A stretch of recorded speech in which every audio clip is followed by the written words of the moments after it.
Yes, yes, yes. What is up? What is up, Mixed Combat Radio family? It's another weekly edition of the show live on YouTube, on Patreon, patreon.com/Trending Now Network. Hit the like button, share the show, all that fun stuff. If you're watching it afterwards, obviously on YouTube for free, either on the beautyofboxing.com, Texas Boxing Scene, or again, Mixed Combat Radio. Again, hit the like button, all that fun stuff. We have a fun show today. I mean, there's a lot. We have a lot of fights. You know, not really any. There's like one fight of note we have to talk about from this last weekend, and that's it. And then like a decent like 4-fight little card weekend. 5-fight card depending where you're at, and we have access to. And then not a lot of news, but I like some of these fights, so I'm excited to talk about this one. And plus, we have 20 Weeks coming out here. He felt the heat from Gary, calling him a fraud.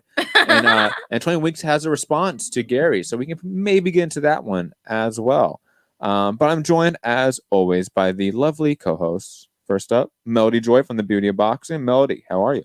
Good. How are you guys? Fantastic, fantastic. And of course, the one and only Gary in Dallas from Texas Boxing Scene. Gary, how are you, man?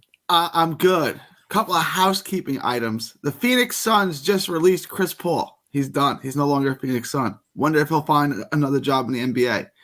Also, shout out to my boy, Ricky Nunez, son of trainer Rick Nunez in San Antonio, who just signed with Louis DeCubia, so he'll be on PBC shows. 17-year-old just turned 17. He signed with DeCubia, so he'll be on he's making his pro debut in Mexico next month, but he'll be on the September card in San Antonio, the PBC card. Gary, how good is he really, though? Come on. Ricky Nunez, he was born to do this, bro. We'll see when he gets moves up. Like Hector Tanahara? Or Omar He's totally he's totally different. He's a hitter. He's a hitter. So Omar Juarez. Okay. We have he's a hitter. Yeah, he's a coach, but he's a hitter. He's a 135, right? Another Bam? We have another Bam here? Is he that good? Do we have another Bam Rodriguez? He's good. I'm not saying anyone's Bam. I'm not doing that. But pretty boy Ricky Nunez, follow him on Instagram. He'll make his pro debut. He's just turned 17. Is a 17-year-old going to be the next Bam? He's good, bro. He's 17. Can we wait till he at least till his balls drop? Can we wait till he's an adult? I don't know. I don't want to be talking about a 17. That's probably illegal. It's probably illegal. In at least certain states. Some states maybe not. Hey, yeah. There are only 11 states that prohibit you from marrying under 18. Did you know that? So that means what? 39 states will allow you to marry under 18. Yeah. What about the 2 territories / colonies? I don't know, man. I just saw this stat yesterday. I knew you could get married at 16 in Texas with parental permission. I didn't know that was like a widespread thing. I think parental permission erases all laws. Yeah, because even here, right in California, you can do parental. Yeah, you can do parental consent before 18. There were 11 states. They were all blue states for sure. I don't know if California, New York, you couldn't. New Jersey, you couldn't. Vermont, you couldn't. I forget. They were mostly up there in the Northeast. Those Yankees. But the kissing cousin states, those are all right. Those Northerners, Anyways, let's talk about. I don't think we should dwell on it too long because there wasn't much to talk about. I think from this fight, but Claressa Shields versus Marcelo Cornejo, it was. I mean, like we predicted, utterly dominant. Shields won every second of the fight. The only thing I don't think any of us predicted was that Cornejo wasn't going to be active in the fight. Never was going to actually try to go for broke. Never really exchange in combination. She seemed scared from the get-go. And Shields, to her credit, was trying to get the knockout, but Shields isn't a puncher, So it is what it is, I guess. But I mean, this is, one of the best versions of Shields we've seen. It was an utterly perfect performance. She just couldn't get the knockout. I wonder if her game plan changed with her opponent, or if that was going to be the same Claressa with. Well, who was her opponent beforehand? It wasn't anyone super talented. It was another tune-up, I would say. I just can't remember who it was. Gary, do you remember who the original opponent was before? I don't. I don't think it's fair to say Cornejo is Hannah Gabriels. Hannah Gabriels. Yes. Which, is another it's like a better version of Marcela Cornejo, right? Like right. it's Maybe not a little bit more punches would have been thrown. yeah, maybe she wouldn't have like shied away from those exchanges like Marcela did. It was very, very shocking. Yeah. But yeah, not much to say about it. I mean, Shields is again a league above everyone. It's just unfortunate because there's no one in her weight range that really, I think, inspires that rivalry, that like, that foil, the idea of like someone's out there that can counter her legacy. She doesn't have a Joe Frazier. She doesn't have anything like that, So it sucks. What are we to do? It is. It's one of those things where like we have to just support a perfect fighter fighting opponents that are nowhere near her level. Thoughts, Melly, on Claressa Shields? No, it was what we thought. I Gary? was excited. Yeah, it was what we thought. I mean, she came out amped up. I thought she was going to get the stoppage. Like, she was throwing big, heavy shots early. And, like, by the end of the 7th, Cornejo was beaten fighter. And, look, if I'm going to nitpick, I thought Claressa Shields sat back and just won the last 3 rounds. But if it's her hometown, I thought she could have gone for a stoppage and probably could have got it. I'm nitpicking, right? I mean, yeah, she won every round. It was dominant. It was a great performance. I think if she would have amped up the last 3 rounds, she could have got her out. Yeah, I largely agree.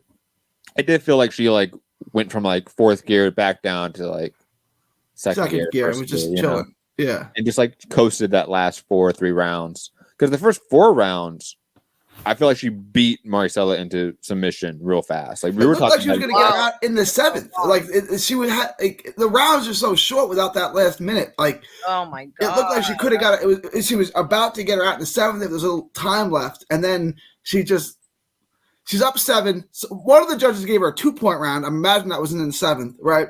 So she just coasted. Yeah, I mean, those first 4 rounds, she was coming out ferocious, and it looked like she was on her way towards a stoppage, but never got there. Never seemed like she was connecting clean enough. Marcela was in survival mode. I mean, that's the unfortunate part. I have really no other thoughts about it. I think the unfortunate thing is that she's gonna have to make weird fights in order for it to work. That sucks. Like obviously it never happened, but the Cecilia Brækhus fight was always one that people talked about. Like, could that be made at 154? Could Shields move down to 147 or a catch weight? It's going to have to be something like that. Who called her out this week? Green? There's a girl. I can't remember her first name. She called her out on Twitter, and then Claressa was like, "We'll see." But like a lot of people, somebody had even made a poster. That's why I know. Oh, I don't know. They seem. I mean, I think obviously the opponent would be the one that was pushing it. Like McCaskill, when McCaskill's at her peak, like that type of opponent, like that. That's really the only thing that's going to get people going. Because she already beat Savannah Marshall. Yeah. And beat her bad. Like, no one has any idea. Like, no one wants to see a rematch of that. There's no point in that. No. I mean, Savannah Marshall does. For what reason? Girl's crazy. But that's it for my thoughts on Shields. You guys ready to move on to this upcoming weekend? Because we have a lot of fights. Yeah. Let's get to it. First up, obviously on ESPN. We're not going to go chronologically speaking because there's like Friday night shows, stuff like that. So we're not going to do that. We're going to talk about. I thought they were set at one. Oh, can I mention one thing? Just in that Wendy Toussaint fight. Oh yes. The stoppage. Look, the headbutt looked gruesome. I'm not opposed to the ref stopping it, but he called the doctor in. The doctor said he could fight. 10 seconds later, he stops the action again. Waves the fight off, asks the doctor. The doctor said he could fight. What was the point of bringing the doctor if you weren't going to listen to him? Like, I don't have a problem stopping the fight. The cut was gruesome, right? But he asked the doctor, and the doctor said, no, we can continue. Like, maybe this is a Badu Jack thing where the blood is awful and the cut's nasty, but it's not in his eyes or anything. What was the point of bringing the doctor if you weren't going to listen to him? And honestly, the doctor's not going to stop it just because the blood's in the eye. Like, that's more of like a corner stoppage or like the ref stopping it. The doctor's going to stop a cut if there's potential for like long-term damage, right? Like let's say a cut on the eyelid where you're at risk of losing the actual eyelid itself. That's when they'll stop it. Or like the cut on Badu Jack, if that was potentially, it could be structurally damaged, like cracked skull, something like that. It's not just a a cut on the the exterior of the skin, the doctor's going to stop it. But the blood was running in his eyes. Like that would bother me if like I was in the ring too. Mhm.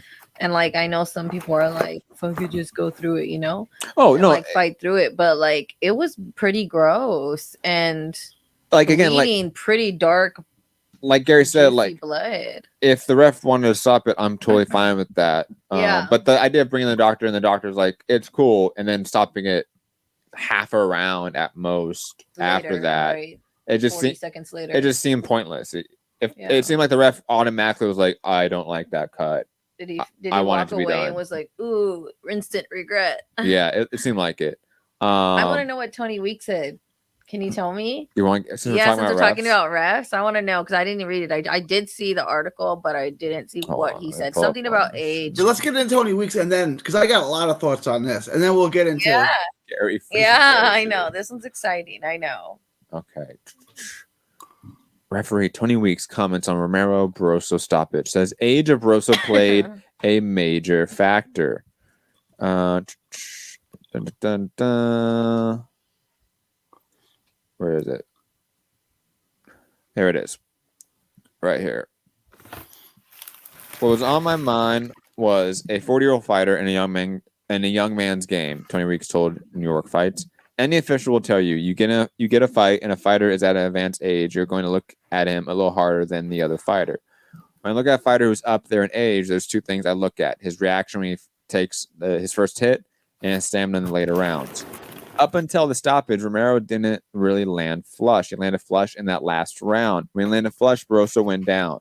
It told me right then and there, I don't know if he can take it. Now, looking at the replay, of course, I don't have at the time the advantage of the slow motion replay. 5 different angles, Weeks continued. I'm going to make a quick note here. There are numerous states that allow instant replay. I don't feel like this is an actual genuine excuse as a regulation body. That, we just don't have instant replay. That's your choice. You can just change the rules. Continuing. If I had been in that position, I wouldn't have stopped the fight. Point blank, I wouldn't have stopped the fight. Barroso was definitely on a short leash. Romero landed and prompted me to stop the fight. In boxing, all it takes is one punch. Weeks reiterated that Barroso's age meant that he had to keep the Venezuelan on a tighter leash than Romero. Quote, but he was hurt, definitely hurt. Then I stopped it. There was no resistance to that, Weeks said. But again, if I was in a position to see the punches didn't land, I wouldn't have stopped it at the time. However, a 40-year-old man can't take a punch like a 20-year-old. That's always going to be at the forefront of a referee's mind. It's easy for someone, Gary, on the outside to speak on the decision, but they don't have the responsibility of what happens to that fighter, Weeks said. All the responsibility is on the referee. When you have that responsibility, you have a different mentality. And if there has been a fight that affected you, if you had tragedy in the ring that informs you, I was devastated from the Vander's death. I actually wanted to quit. It took me a while. It took me a minute. What else? That's it. Gary, you said you had many thoughts. I have some thoughts as well, but I think Gary wants to rant. So let's let Gary rant here for a second. The excuse, the reason for stopping the fight's worse than the actual stoppage. And the stoppage was the worst thing I'd ever seen. Because of his age, then why'd you let him fight? What are you, the commission now? Did you run the medicals on him? And then you stopped it when he wasn't even hurt. If you were going to stop it, why didn't you stop it when he got dropped? He got up, and he was out of trouble. He wasn't in trouble at all anymore. Rolly wasn't even hitting him. He was now hitting Rolly, and you stopped him from hitting Rolly because of his age? The excuse is worse than the actual stoppage. And the stoppage is horrible. The stoppage is one of the worst stoppages I've ever seen. Maybe the worst. I think the worst. I can't think of one off the top of my head that's worse, right? And that's your excuse because he's 40 years old. Why didn't you stop it when he was in trouble? Because he wasn't in trouble anymore. He wasn't even getting hit. And it's not your job to stop it. It's your job to stop it when he can't defend himself anymore. He was defending himself just fine. Like, I stopped it because he's 40 years old and you should have let him fight. If you're going to stop it when he's not hurt, when he's not in trouble, just because he's 40, then don't let him fight. But it's not your call to let him fight. And also, since when does Nevada not have instant replay? They had instant replay when Josh Franco and Maloney got the fight with the headbutt/punch when they were trying to figure out what caused the swelling. When does Nevada not have instant replay? Gary, you're right. I forgot this fight was in Nevada. That's crazy. Because you're right, Nevada does have instant replay. Right. And why does he like maybe I feel like maybe he's a little bit too old. He's getting to like if he feels it's his responsibility, what ref are we holding accountable? Like what ref in history are we holding accountable right now for a fight? Well, especially since like we've had so many like refs like, Like, you said, they like don't- get old and have bad calls. Constant. And we This have isn't constant fucking judges that have bad new. calls. He's just cream of the crop, we thought. He wasn't worried about Badu Jack when Badu Jack had that cut. He wasn't worried about Tyson Fury when Tyson Fury had that cut where it looked like his eyeball was going to fall out. Those were fine. They were fine to continue. Right? He wasn't worried about Tyson Fury being nicknamed Old One Eye for the rest of his life. He wasn't worried about that. Does anyone honestly believe if the roles were reversed, if the roles were and Rolly was in as much trouble as Barroso was in, that he would have stopped the fight? No one thinks that. And that tells me it's corruption. Because if you wouldn't have stopped it on Rolly, why are you stopping it on Barroso? And also, why are you talking to people? Like why are you giving an excuse? What prompted you to give an interview? To who? Are these your homies? Or like what is going on? Why are we talking to refs? I think the media should like hold the regulators if we're gonna do it, accountable. of course we're gonna do it. But come on. I think the issue with regulators doing it is that they're going to be self-snitching most of the time. Like this is because if they're going to give bad excuses for bad calls, right? Because like a couple things that you're all mentioning. One, like you mentioned, in terms of like it's not really his decision, and Gary mentioned this too. It's not really his decision. In terms of a fighter that's advanced in age, they have advanced medicals that they have to do before the fight. That all gets cleared. They're good to go, just like any other fighter. Really, like the idea of like them getting worse treatment, especially in a main event at this level. This wasn't like it's a rinky-dink show where it's a journeyman fighter at 40 plus years old, has a losing record, and the commission's like, and it's freaking rolling. This might be the last one. Because that's happened when we have fighters that have really bad records on the local level. They're older, and the commission's like, this might be the last one we allowed, right? That does happen, but not at this level, or at least it shouldn't. No. And like Gary said, the idea of saying that I couldn't use instant replay when you're in a commission that has instant replay as a rule and legislation within the commission. And you know, it's one of those things where the state regulators will often favor the promoter's favorites, even subconsciously. And this is a prime example of that, where the ref got the assignment of Barroso Romero. He knows Romero's the A side. He knows that. 20 Weeks has been around for a long time. These refs and these state officials are very aware of the dynamics of the fight game. And they know a week ahead of time what they're doing. You know, schedule. And he knows that, like you said, he gave the excuse already. He had it built in already. Barroso's older. Romero's the young guy. The second Barroso's in trouble, I'm going to wave it off. And then on top of it, he quoted the knockdown, which if you look back on it, it was a legit knockdown. It's another knock on Tony Weeks in this fight. That he called that a knockdown when it was clearly a push. Yeah. So this is just one of the worst reffing or officiating jobs we've seen in some time, if not history. And there's gonna from be a good ref. That's the problem, Matt. It's not from some bum ref who doesn't work big fights. This is Tony Weeks, bro. He knew what he was doing. I know. I want to say like he had a one-off. You know what I mean? But this excuse, it just feels like he's too into it. Like if you start feeling personally responsible and I have a different mentality, then who? Then the other commissioners? Then who? Who do you feel more responsible? The promoter don't feel responsible. Well, you know, I do understand the idea of like a ref being bringing like up a death, a death that he refed in. I do understand the idea of like a ref being like, look, it's on me to protect fighter safety in there. Absolutely the case. Right. But that was used as an excuse here, not to actually protect a fighter and to have preconceived notions. It was to stop a fight prematurely. Yes, we know that. That's what it is. Yes. It's not. There's been times where a ref has to be like, no, you have to stop the fight, and it's been a saving grace for that fighter. Yeah, because that fighter or his corner, which is more egregious, sends him out there again, or sends the fighter back out there. Right. How many times have we seen a corner send a fighter out there that shouldn't be sent out there? Yeah. Like a ref does have that responsibility. He's just misusing that legitimate job responsibility as an official to justify one of the worst calls of his career and all of boxing. So that's the issue here.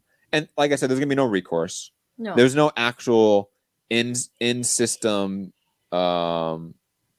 accountability structure for these officials. That doesn't exist. You know, the state commissions is the state of the head of the commissions are appointed by the governor, and then most of these jobs are filled out by nepotism. You know somebody, your dad or your mom's in the commission, they worked in it for 30, 40 years. Now you're in it, your wife's in it. Like that's what 1,000% of these jobs like are. Our commission's just barely hanging in there, dude. Like some days I call the commission, it's like that's another thing too. I think people really misunderstand the capacity of these commissions. Right. When it's 3 people in an office, like I know who's sitting next to who. You know what I mean? Like the California State Commission, which is one of the bigger commissions in the world. Right. It's one of the most important commissions in the world. Their home office has 3 people. Right. In Sacramento. 3 people to manage the UFC, Bellator, PBC, Matchroom, Golden Boy, Top Rank, everything. And the little shows, which are all freaking bullshit lately, like a bunch of little ass shows, you know? Yep. I mean, it's crazy. Anyways, I have a lot of thoughts about state regulation when it comes to boxing, but I will move on. Gary, any other thoughts? No, just the reason for stopping the fight was worse than the stoppage, which is the worst stoppage I can ever remember seeing. Terrible. Okay, speaking of terrible stoppages. No, just kidding. Yeah, I was wondering how I was going to segue that, and I just lost it. I just lost it. Honestly, it's okay. It's okay. Josh Taylor, Teofimo Lopez, a fight that I really don't. I'll be honest, folks. I don't care about it that much. It doesn't get me going. These are 2 people I really don't like. Yeah, I was going to say that. That's the problem. I don't like either one of them. I used to. But. I think this is also a very easy fight to pick. Like I do see people picking Teofimo Lopez, so like I'm not saying like it's everyone's out there picking Josh Taylor. Like it's the obvious pick. Like clearly there's people out there that have a reputation, whatever it is, that are picking Teofimo Lopez. They're just wrong. Teofimo Lopez, if we're gonna be quite honest here, because we have more evidence, we have more data to analyze him. I don't think he was that good. Right. Hear me out. Not that that he's bad, but like he's a more polished Rolly Romero. And like, he had a better. Gary, I know. Gary, hold on. I understand.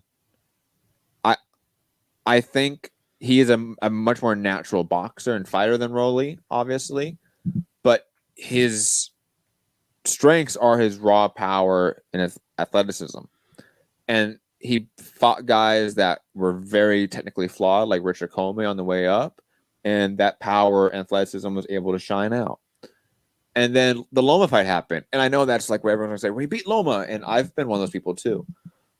But we've also seen Loma since then. I think sort of decline. No, have a renaissance. Well, now look like the same that Loma. That fight is, I think, clearly more of an off night. To be quite honest, of a guy that was on a run. Then everyone's gonna be like, "Oh, it's Salido." They're like, "Shut up." That was his 3rd fight in professional boxing. Don't worry about it. Lomachenko's amazing. Salido's a state representative in Mexico. Respect him. But digressing. Salido is?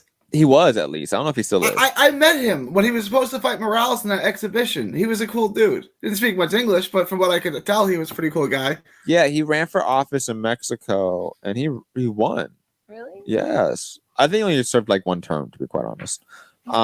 Good for him. That's even more admirable. Yeah. I mean, and he did like right after he retired, too. And I will say this, of all like the fighters that try to have like political careers, Oscar Valdez, Jesse Vargas, looking at you motherfuckers. Orlando Salido tried. Orlando Salido. Manny Pacquiao. So Manny Pacquiao. He's still struggling, bro. He's still fighting exhibitions. He decided to fight a new exhibition. But Josh Taylor, I think, is the goods. I mean, Josh Taylor has always looked good. He's fought top-level competition that have not been technically flawed from a very early stage in his career. He was like 14-0 fighting Victor Postal. I totally was a Josh fan until he started saying crazy shit on the internet. He's an That's awful my human problem. being. He's an and awful then I was human like, being. It's like nails on a chalkboard every time he speaks. Yeah. Like, I think he blocked me. I think he blocked me. I couldn't take it. But Josh Taylor, now I just don't even care. I mean, he's obviously gonna win, right? I think he's the better fighter. I think he has equal power to Teofimo Lopez. This is Teofimo Lopez at a different weight class. This is Josh Taylor at the end of his run in this weight class. Josh Taylor is massive for the division. He's so tall. I think he's a very slick southpaw too. I just don't think Teofimo Lopez can win this. He's also a head case. Like he's a guy that his mental health. I mean, Josh Taylor is like a racist, bigoted person. But then you got Teo. But Teofimo Lopez is racist, but also like a head case where like he's like Tyson Fury, just like he might be doing coke and doing crazy shit allegedly. Right. Like I don't know what the guy is doing. So I'm picking Josh Taylor. I think it's the easy pick. Yeah. Again, a fight of two guys I don't like that much. Melody, your thoughts? You said Josh Taylor's winning, right? Yeah, I still pick Josh Taylor. I know I don't like him, but he's the better fighter. He's gonna. I feel like poor Teofimo Lopez. I feel like the buildup for this fight either wasn't pushed as much, and obviously I'm part of Teofimo saying the most stupidest shit online, and to in the interviews and stuff, but Top Rank didn't push it so much. They weren't even face to face for hardly any of their media buildups. And that just tells me off the bat, like, Lopez isn't in the right place. You know what I mean? You've got like Tim Bradley saying that he's food for everyone at 140. That's fucked up. That's crazy. Yeah. Gary, your thoughts on the fight? I know you shook your head when I said he's like a better version of Rolly Romero. But I feel like it's going to be true when we see the history books written. Just saying. So I've always compared Teofimo Lopez, or recently, the last 2 years or whatever it's been, Teofimo Lopez to Ben Simmons. Number one pick. Everyone loved him. Is he really that good, though? Was he ever really that good? Like, was Ben Simmons ever really actually that good? Was he ever really an impact player? Not really. And I go back and forth with Teo. Like, Teofimo Lopez outboxed Vasyl Lomachenko. You don't do that by accident. He did. Couple of rounds. I just want to look for comparison's sake, because obviously it doesn't say the whole story. But in terms of like a Lomachenko that's on point versus a Lomachenko that's not, right? How many punches he landed and threw versus Haney versus the Lopez fight? Yeah. Because that, like the Haney fight, he lost. It was a very close, controversial decision. Loma was on point. He was very active. If Lopez had beat that version of Lomachenko, I feel like it would be different. Right. But from what I remember, it was a Lomachenko that barely threw anything until like round 8. Yeah. So let me look at the punch stats real fast, but continue, Gary. But that was the case. Lomachenko gave away probably the first 6 rounds. Then Teo, it got close. So I didn't really have that close in my scorecard, but a lot of people had it close. And then Teo rallied and won the 12th round big after almost getting stopped in the 11th. He came back and it looked like the fight had swung, and the Teo won the 12th round big to kind of seal the deal.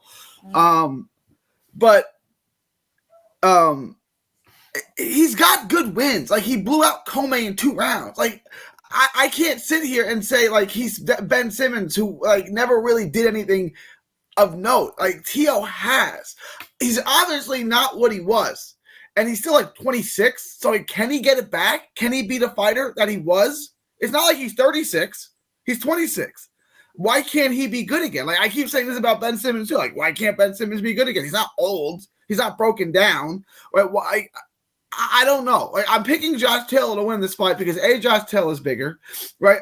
I think Josh Taylor just had a bad fight. Like, I really think that's all it was for Josh Taylor. Josh Taylor fought Regis Prograis, beat Regis Prograis in a fight I thought he lost, but it was really, really close. Really good fight. Like, he beat Ramirez. I think this is his last fight at 140. quickly. Lomachenko threw about 200 more punches in the Haney fight versus the Teofimo Lopez fight. It shows that he landed more in the Lopez fight, but I don't believe that he landed 184 punches in that fight. I don't. No way. Yeah, the punch stat numbers are always like convoluted, right? Like, yeah, that's why it's yeah. a grain of salt. But I just want to see just a rough comparison of like how inactive he was in the Lopez fight versus the Haney fight, because that I think would show, was it an off night? Yeah, that's why. Back to you, Gary. Sorry. I think Taylor had an off night, right? I think I don't know. I thought Teo was fun. He was explosive, but I saw him limited, right? But I thought the same thing about Keith Thurman. Like I said, Keith Thurman's not, because he can't box that well. He doesn't use his jab enough, right? Like he doesn't. And I was wrong about Keith Thurman, right? And I kind of had the same inkling about Teo. And then Teo jabbed well and did things well with the Matrix, right? Like he did. We haven't seen that Teo before or after. So I don't know. You know, I don't think Teo is done. I don't think it's fair to say he wasn't that good. His athleticism and his skill set, his power is he's like, a pitcher like Noah Syndergaard. Everything he throws is hard, right? Like he's hittable. He's defensively flawed and he can be hit, but you have to be able to stand in there with him and hit him, right?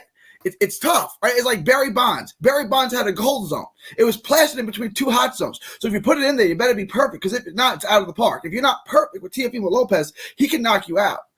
Yeah. I'm not ready to say Teo's done, although I'm not picking him to win this fight either. I'm going to pick Taylor to win this fight. I think Taylor may even stop him. So that was. I think Taylor's good. I think he just had a bad night. I think Taylor's good. I think Taylor's going to go up to 147 and he's going to compete. I'm not know who he can beat and who he can't, but he's going to be good at 147. I want to remind everyone that Teofimo Lopez arguably lost against my boy Sandor Martinez last fight. No, he did lose that. He didn't. There was no argument about it. He lost that fight. He lost that. Oh, he lost it. He lost. Man, that decision is way worse than Haney Loma. Yeah.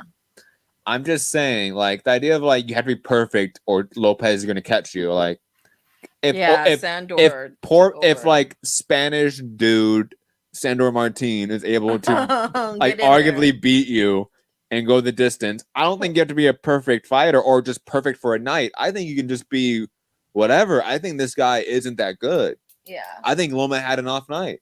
I think if they were to rematch right now, even at 140, I'm picking Loma. He beat Comey when we all sat here and picked Comey to beat him.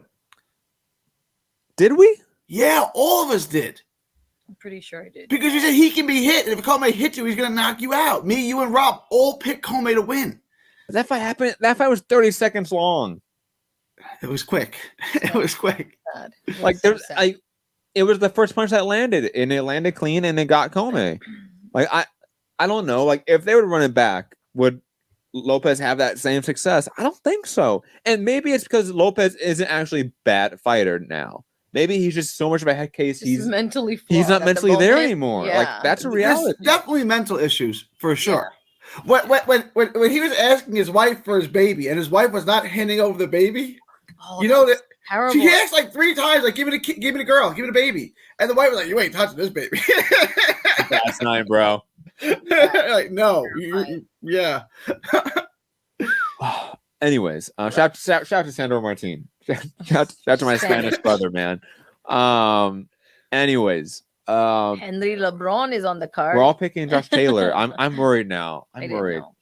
Okay, Henry LeBron's in the card. Carlos against Carlos Ramos. Jermaine Ortiz versus Herberto Galindo. Robinson Canseco versus Nicholas Palenko. God, Xander Zayas versus Ronald Cruz. And Bruce Carrington. Oh, he had a big knockout in his last fight, huh? Like, didn't he knock out someone like viciously in his last fight? Shushu's the goods, boy. Shushu's the good, man. Damian Kanibi versus Helman Ogwen. That's it for the card, guys. That's we got a lot. Remember, we got multiple cards. Move on here. 5. Any other thoughts, guys, before we move on? Now, the Nope. card's not great outside of the main event, which is not great, but it's No, You know what's no. another not great card? Broner. Low key. It's Broner fight We're week. not going there yet. We're not going there yet. Yes, we might as well. Just saying. Because you brought it up. Just because I brought it up. Okay. Yeah, but I mean, like, because it is a Broner fight week, we should be excited. Low key, that card actually might be better than most other no. cards. Oh no! Did I speak too soon? I mean, look, Well, there's. Hold on. I have to build Okay, this go. up, okay? Yeah. Obviously it has TBE 2.0 Adrian Broner, okay? So that card automatically fantastic. It's promoted by Don King, guys. So Man of the world. automatically it's better than every other card, right, Gary? Because it has Don King attached to it. ever. We have these have local fights in Irving, and there's this guy that goes to every local show dressed up like Don King. that's amazing. We also have one of the most exciting fighters of all time, Guillermo Rigondeaux. Woo! Okay, always in action-packed fights, guys. Right? No one ever says he's a boring fighter, ever. And then we have, arguably, the guy that tested Ryan Garcia first, the guy that arguably should have beat Ryan Garcia if it wasn't for Right? it wasn't for the canvas being slippery. A little bit. A little Okay. bit slippery. The Braulio Rodriguez Braulio, is back. baby. Okay, Let's go. Afro Braulio Woo! Rodriguez. Do you remember him, Gary? Not really. I thought you were gonna say Jason Velez, because Jason Velez gave him work too. No, man. No. Braulio. Braulio, bro. Ryan fought him in Texas, I want to say, and he was like this, like Brazilian, like with an afro, like Afro Brazilian look. But he's been on one of our cards before. No, he hasn't. Yeah, our Marv Nation. Check. All right, check, because he's just been in the DR forever. Go to the bottom, because the bottom is. Dude, when did he fight? Dude, Ryan, right there. Christopher Diaz. Was it Christopher Diaz? Right. Ashton Sill. no. Yeah. Where did he down. fight Ashton? Right Right there. Yeah. Look. That's Glendale. No. Yeah. 2022. So Last year. that was Marvin, but not with you. Yeah. No, but it was here in the valley. I Yes. knew that. I mean, here in the valley. Here in LA. LA. Yes. Anyways, digressing. Braulio. I have no real thoughts about the Broner fight. I don't even think it might happen. I'm just being quite honest. If it's Wednesday, since we're filming this right now, Wednesday night, you guys are gonna watch it Thursday morning. I can see Broner not showing up to weigh-ins. Is anyone gonna be shocked if that happens? No. Dude, he has a six No. pack. Doesn't this guy need money though? Like doesn't this guy need a paycheck? Six pack. but I'm it's- just thinking, It's Don King. How much money is he really gonna get at the end of the day? dude, didn't the last card in Florida, the guy said he didn't get his check either? I think you're right. Remember? Was it No, not Hunter. Was it Michael Hunter? Yeah. Ooh, it might have been Michael. Remember? Hunter. Michael I- Hunter needs that for legal expenses too. Exactly. What did Michael Hunter do? Didn't he beat his girlfriend or wife or baby mama? or What? something? I did not Am I see getting- that. I don't want to. I don't want to Jesus say if I'm mixing this up with the wrong person. Gary. That's okay, now you gotta I look don't it up know. now, man. No, yeah, because I don't know. Wasn't he supposed to fight Pascal and the fight got postponed because he beat his wife or something? Like, am I getting the wrong fighter? No, that's Marcus Brown. Oh, you're right. It's Marcus Marcus Brown. Save a look. You're Brown. right. Oh, My man. apologies to You're Michael the Bounty alpha. Hunter. My bad. Oh. My bad. Oh man. Some other, but something Michael else. Oh, you're right. That's Marcus Brown. You're right. One Michael that- Hunter's a heavyweight, right? Michael Hunter's the cruiserweight that fought Usyk. Remember back in the day? My bad. My bad. My bad. And as a You're right. heavyweight. Sorry about that. Dude, that's hilarious. Anyways, I'm keeping that in. I'm not cutting that out of the show. And tell me who else Broner's card that That's you it. says Fab. That's it. That's it. Come on, you're killing me, Smalls. Machado, which may be a brother of another Oh. Machado. Let's see. No, he's No. Cuban. He's 19-0 though. Cubano, yeah, he looks a little intense. Is he Yeah. from Florida. Kind of looks like a mix of like Yep. Luna and like Yeah. Barajas. Like if they would have a child, like a love trap. Anyways, digressing. That's it for that card. I have no other thoughts. Melody brought it up to torture Sorry. us. Back to legitimate boxing, okay? Arguably the fight I'm actually the most excited for this weekend. Okay. Jaime Munguia, Derevchenko. Like this is the fight we finally, I What think, day can is it? determine. It's It's Saturday, No. the 10th. Oh, the 9th is Friday. You keep forgetting that. And that's the fight we're going to. Yes, That's why. yes. No wonder. I thought it was the day. But anyways, yes, Golden Boy over in Ontario, Ontario. California. Jaime Munguia, Sergey Derevchenko, Shane Mosley Jr. I don't know why they keep trying. versus Demetrius Ballard. I don't know why they keep trying. Mariana Juarez versus Maya Flores. She's back. Ricardo Sandoval versus Rocco Santamaro. Tomorrow. I don't know. And some other guys that let's don't matter. Christian Lorenzo, that's the guy we know though. Remember, he was on our card. I don't know. He fought Pablo. Pablo and Josh. Yes. Can you give me 1 minute? I'll be right back. Give me one. Gloria, Munguia Derevchenko. I think this is a fight we finally get to determine like how good Munguia is. okay. This is like the true like can you pass the eye test fight. Yes. Derevchenko even said like this might be his last big fight, so I think he's gonna come out swinging Strong. hard here. And he arguably has beaten some really top guys, and he's just been so close on decisions so close. from being in even bigger fights. It sucks. And for Jaime Munguia, we're like, he's so close to just giving us like, yes, we'll accept you. And you know, Oscar's then- like, please, Accept him. Ryan just lost. You might be my last fucking hope. Right. Okay. Especially all the drama online with him. Because like honestly, yeah. Virgil Ortiz. Stop, Gary. Stop. Verge. Love Virgil. Love him to death. Love okay. Verge. Even if he's healthy, he is never gonna be a draw. And I think both Crawford and Spence are leaving the division after their fights. Yeah. I don't think they're staying at 147. No, they're too old. I don't see it. Move it or lose it. So They got a rematch clause. You think they stay for the rematch? yes, Yeah. yes, they stay for their fights. And then So their 2 fights, and then definitely the winner moves up. Did you see the merch for Spence? No, It's called Smoking on the Bud Tour. Bro. that's a good one. That's a good one. I want it, but the shirt's $64. That's too much. Too much. Right? Too much. For I a want t-shirt? $64. Y'all is crazy. $64 for a t-shirt? Yeah. No. Yeah, no, I'm out. But it's cute. Smoking on Bud Tour. That's a cute little slogan. We probably just like copy the logo and just make our own shirts for cheap. Just saying. I actually already thought of that idea. I'm just so- saying. I'm not saying we do that, Just Spence, saying. for legal purposes. I'm saying other people could do that. But if we wanted to dress, Team People Spence like on Us point, could do that. we'll look allegedly. Cool. We'll look cool. And I can Um, sell them too. And then you could try to sue some guy selling t-shirts out of the back of his truck, Right. right? I mean, you could try to do Allegedly. that. Just saying that could happen. Allegedly. Come and get me. I'm picking Derevchenko in this fight. I'll be honest. Munguia's never really impressed me. I think he's feasted on subpar competition his entire career. And even this opponent is one that's in a sense cherry picked. Like Derevchenko's a guy that's smaller than him. He's a guy that's not going to be a better boxer than him potentially. You know what I mean? Well, like, look at their records. yeah, I mean, Munguia's That's kind of 41-0. That's crazy. And That sounds Derevchenko's crazy. 14-4. Yeah. And Derevchenko is the way more experienced fighter, like leagues above in terms of experience. We're trying to get him in this club where we accept him, and he's 41-0. And the only fight that I was happy was Gabe Rosado. That's still his best opponent is Gabe Rosado. Not Dennis Hogan. Liam Smith, maybe. Because Liam Smith's actually a former champion. You know what I mean? Like, Wow. Muhammad Ali is still in his top 5 wins. That's bad. Mm-hmm. I'm picking Derevchenko here. I think he's going to surprise us. I think he's going to hurt Munguia. I think Munguia's hiding some shit, hiding some flaws. And we've been waiting for someone to expose those flaws. And we've seen him in parts, with like the Dennis Hogan fight, he looked like shit. That Takashi Inoue fight, he looked like shit. There's been certain fights he hasn't looked good. This is the fight where I think all of those are going to add up and he will finally lose.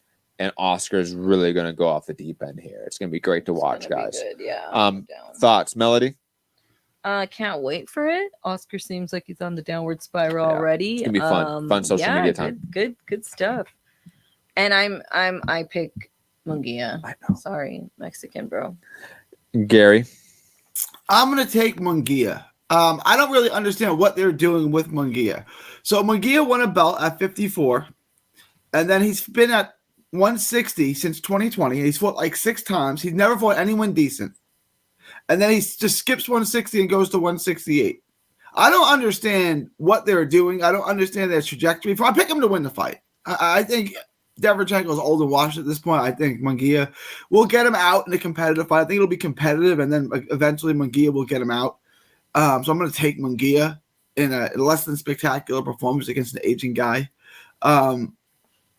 But I don't understand, like, why did they never take a fight of note at 160? Right? It wasn't like when Mosley skipped 140 to go fight at 147. He's going to 68 to fight Derevchenko.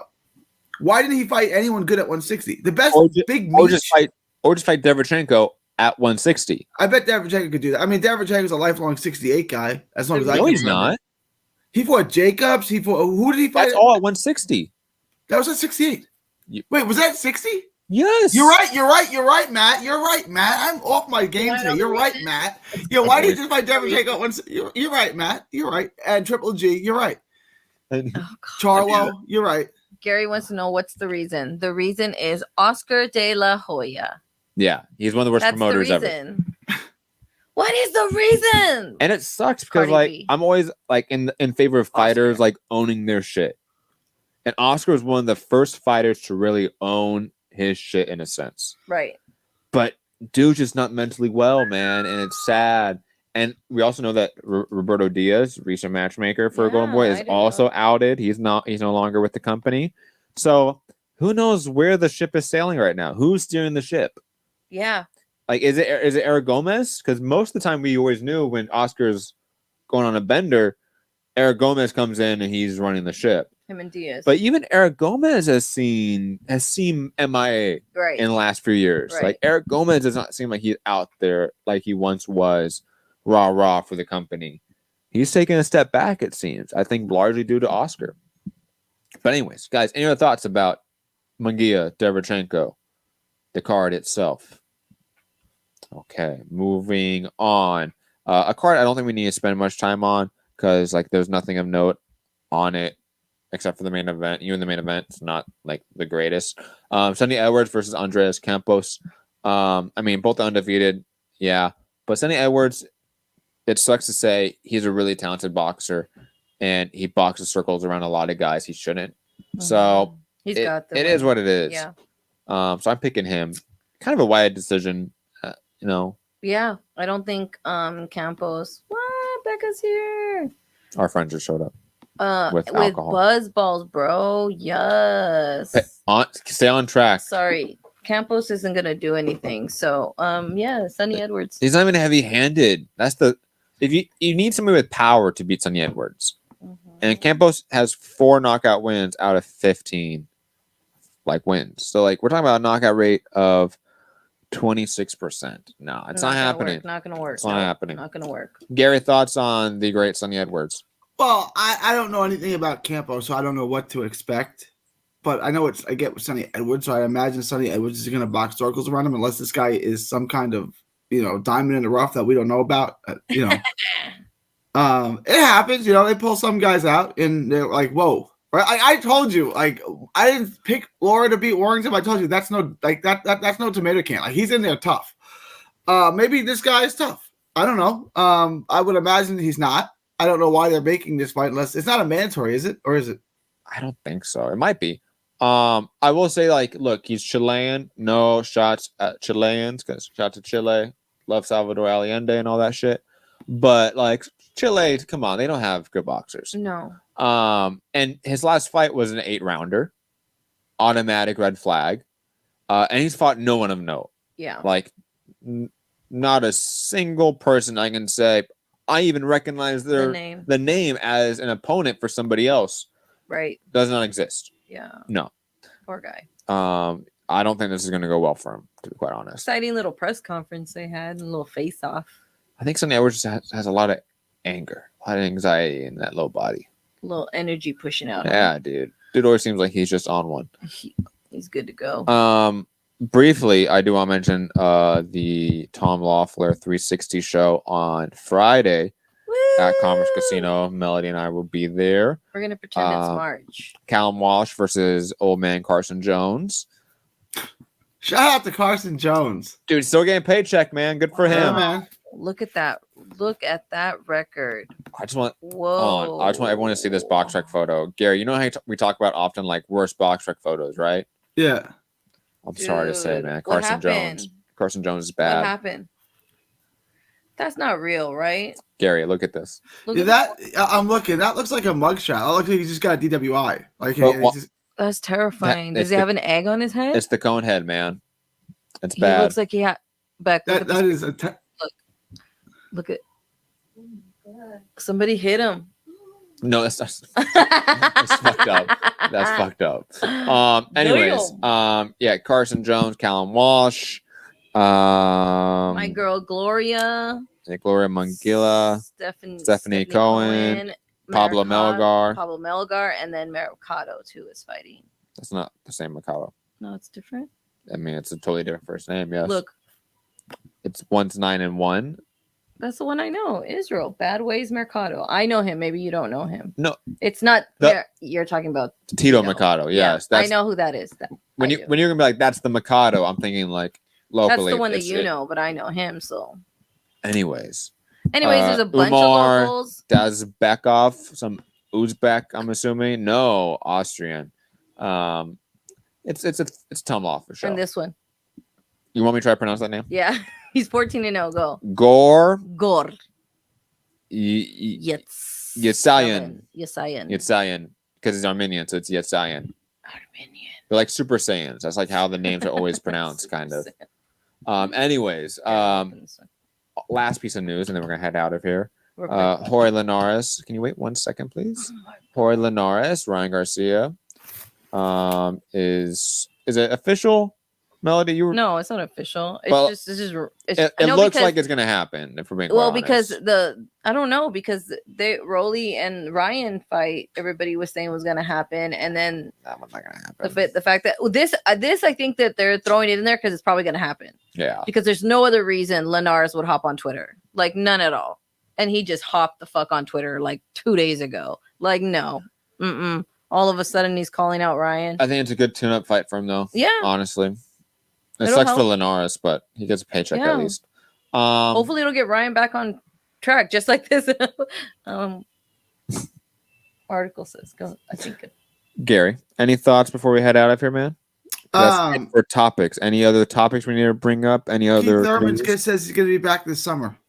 I'll believe it when I see it. I'm with you. I'm with you. Keith, once every 3 years. Can you believe that it was 2017 when Crawford unified 141 to 147? And in 6 years, those three guys have never fought each other? Yeah, I can believe it, unfortunately.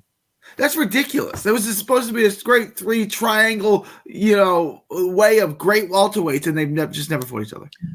No. We had people comparing Spence, Crawford, Porter, Danny Garcia to the Four Horsemen.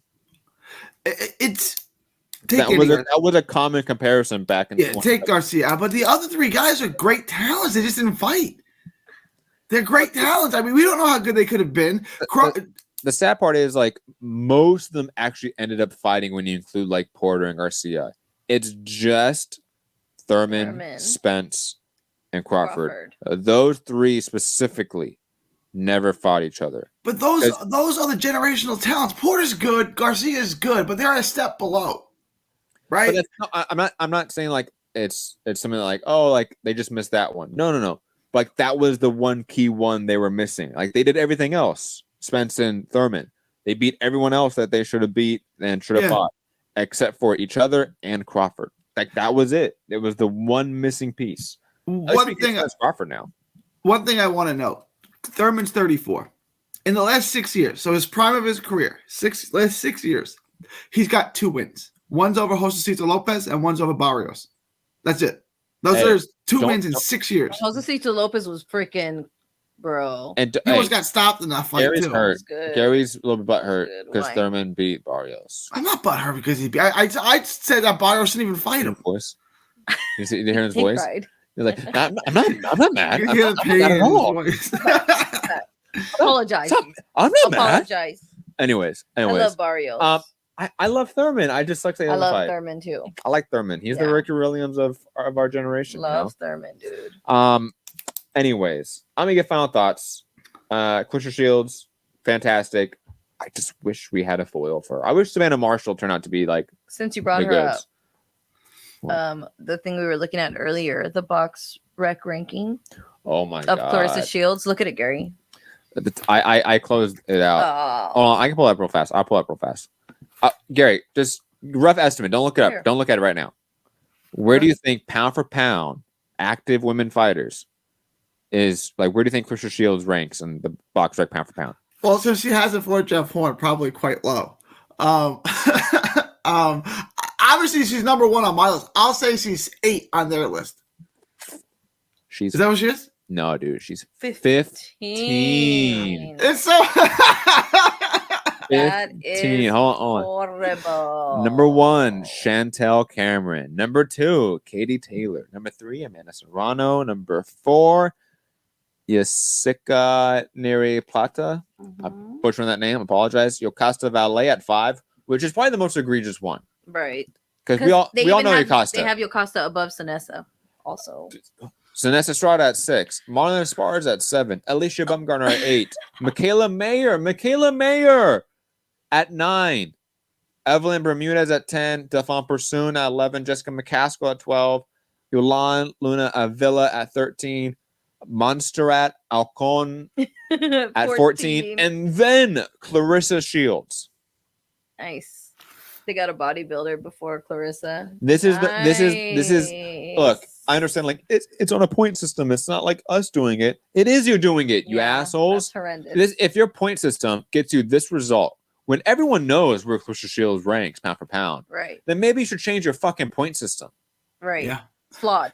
Yeah, your point system is very flawed. If Yocasta Valle is above Sinessa Estrada and Clarissa Shields, your entire point system should be thrown in the fucking Alicia bin. Baumgart. Because that's 1 and 2 right there. Estrada one and and Clarissa two. Shields are 1 and 2. Shields is 1, Sinessa is 2, Yes. and And then we can have a we discussion. could Yeah. throw Chantel Cameron. at 3. I think she deserves after that Right. fight. Yes, she does. You know, and then Sure. like maybe Alicia Bumgarner at 4. But And we like, got to keep Amanda Serrano. But come on, this list is silly. it's silly, so bad. Silly. It's so bad. Anyways, I just digressing. wanted to mention the bad list. That's all. Back to my final thoughts. Thank you for bringing that up. Clarissa Shields, fantastic. Box rec, fix your shit. She's pound for pound number 1. She just needs like a big name opponent. And unfortunately, boxing promoters who are men do not push women's boxing. But we did see that she's a draw. She had an 11K crowd. Yeah, and in a market that's very small for boxing, if we're being quite honest. Detroit, never been a big market. Even when we talk about like Thomas Hearns in that era, like it wasn't selling out freaking soccer stadiums here, guys. It's never been big. It's always been a mid-tier market. Even in other sports, it's a mid-tier market. What else do we have? Bunch of fights this weekend. Josh Taylor, Teofimo Lopez, Battle of the Racists. I'm fucking not excited. And then Broner. Battle TB 2.0. If he shows up, that's the big battle. Does he show up to weigh-ins? And a bunch of other stuff that's going to happen. You know what it is. Follow me, Matt Hunter, MCR, all social media platforms. Melody? thebeautyofboxing.com. We should have all the schedules for this weekend's fight cards. You can find stuff on there, or obviously Instagram, Twitter, YouTube, OnlyFans. All that fun stuff. Gary, Gare Bear. final I thought. went to the Tim Bradley Devin Alexander fight in Michigan. It was at the Pontiac Dome. And the Pontiac Dome was like the biggest thing ever. It holds like 100,000 people. And there was probably, I don't know, 1,200 people there. It's just so embarrassing. But yeah, I don't, it's just not. And neither of those fighters are even from Detroit. So like, it made less sense. Yeah, one guy from the Palm Springs, another guy from St. Louis. Let's put it in Detroit. That makes sense. Those cities both are alike. Yeah, Tim Bradley, the draw. Is the winner of the Desert Storm. Back to you, Gary. But yeah, I mean, there's lots of fights on this weekend. Nothing really like the big one is Taylor Lopez, and like I think like both those names have lost a lot of luster, so not a ton of action. But follow me all from social media: 3D Boxing, 3D Boxing Blog. You can find my Texas Boxing Scene, and go find my boy Pretty Ricky Nunez on Instagram. Follow him; he just signed with Louis DeCubia, so you can see a lot of him on PBC cards. It's June 7th, 2023. And Texas is still not a country. Let's change that, Matt. From Texas to the world, thank you, and God bless.